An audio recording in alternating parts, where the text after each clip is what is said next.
자,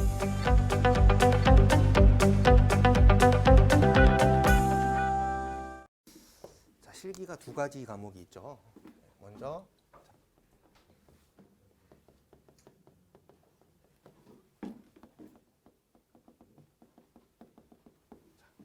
두 가지가 있죠. 이렇게 먼저 저희가 이제 점검 실무하고 설계 시공 아까 말씀드렸지만 공부는 둘 다 하셔야 돼요. 교차 출제가 되니까. 하지만 선택은 본인의 선택에 달렸다.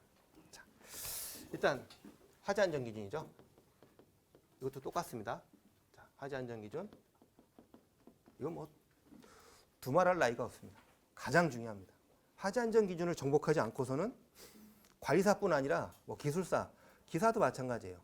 화재 안전 기준만 정복하면 다 되는 게 소방입니다.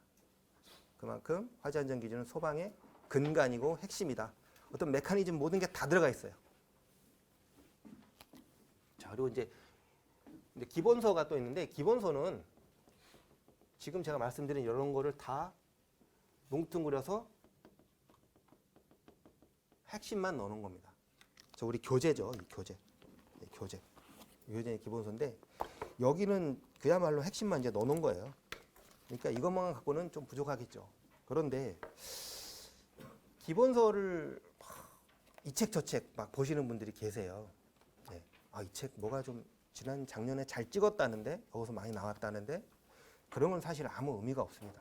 우연찮게 그냥 거기서 나온 것이지 신이 아닌 이상 아니면 출제자하고 내통하지 않은 이상 불가능합니다. 그거는 찍는다는 거는 매번 맞춘다는 거는.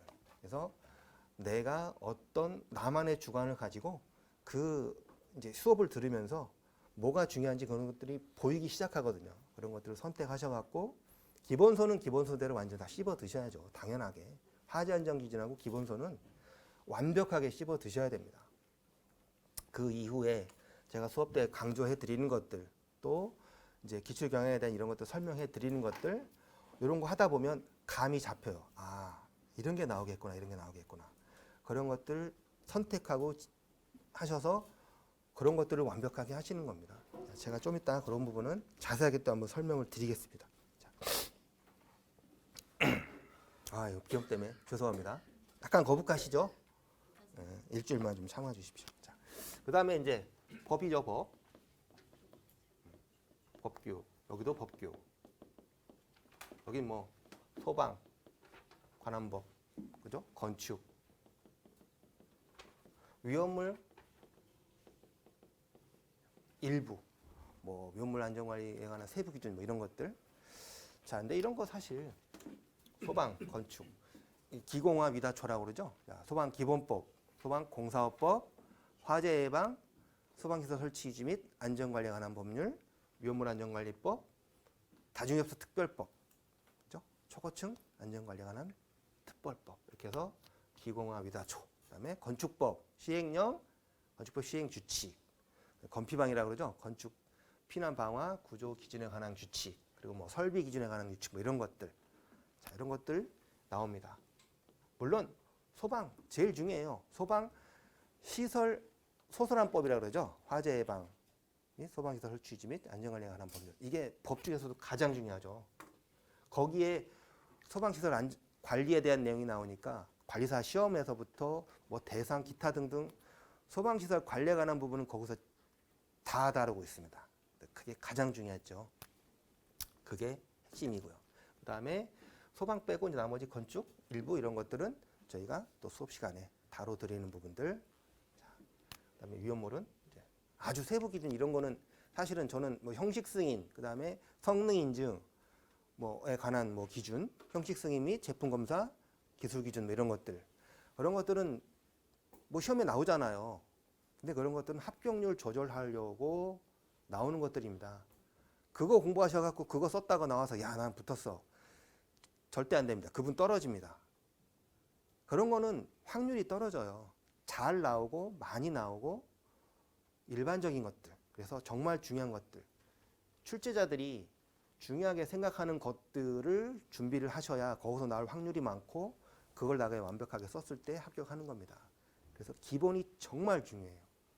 기본부터 먼저 하시고 그 다음에 이런 것들 위험물 뭐 무슨 형식성 이런 것들은 나중에 하시거나 시간 없으면 안 하셔도 됩니다.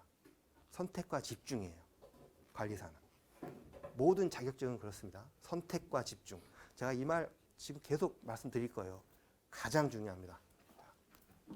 그래서 이제 법규가 또 이렇게 들어가고요. 그 다음에 이제 점검 쪽은 자 실무. 이것도 점검이 많이 나와요. 점검 실무. 그 다음에 기구사용법. 그 다음에 점검 항목. 그렇죠? 자, 이렇게. 점검 항목도 종합을 먼저 해야 될까요? 작동을 먼저 해야 될까요?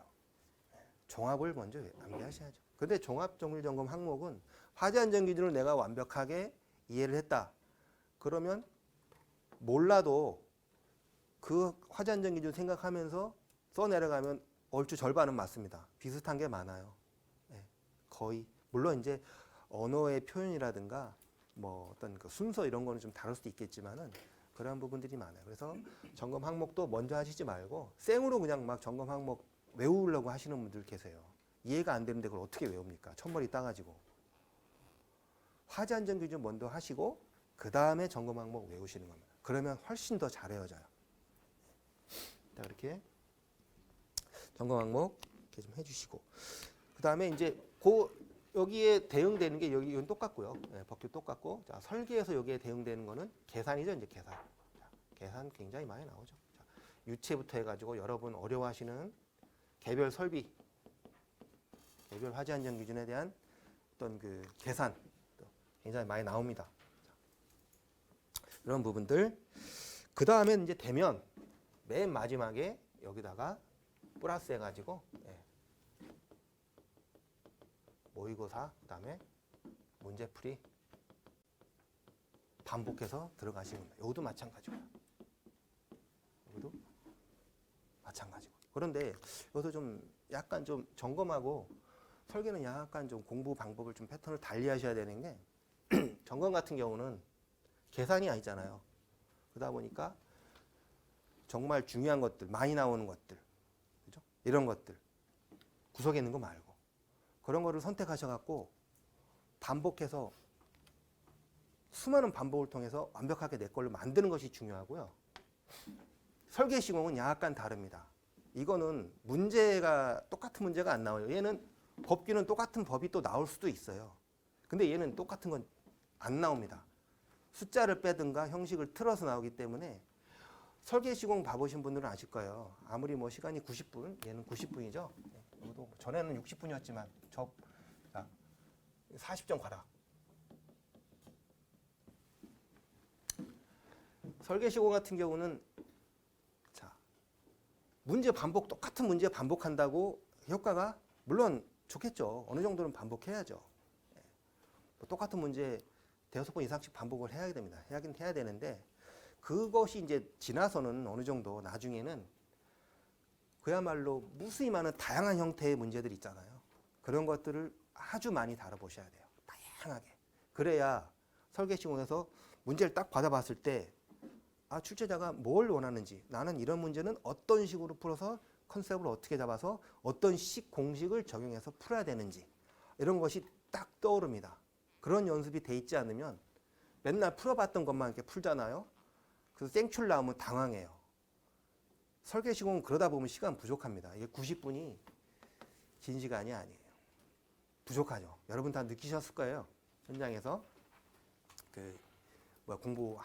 시험 보신 분들은 아실 겁니다. 아마 모의고사 학원에서 모의고사를 보셔도 그런 기분을 많이 느끼셨을 거예요. 그래서 설계 시공하고 법규는 약간 좀 접근 방법을 달리 해야 된다 하는 걸 좀 말씀드리고요.